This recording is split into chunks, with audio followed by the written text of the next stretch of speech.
Here we got a 2003 Nissan Spec V. It's got a AFC Neo AFC Tuner.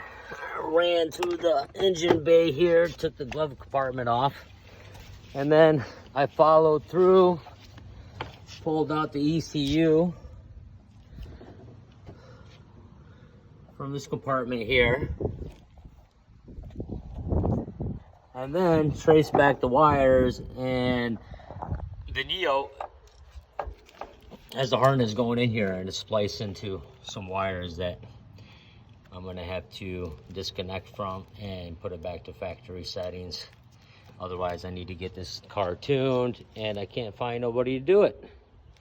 So, wish me luck. Thanks.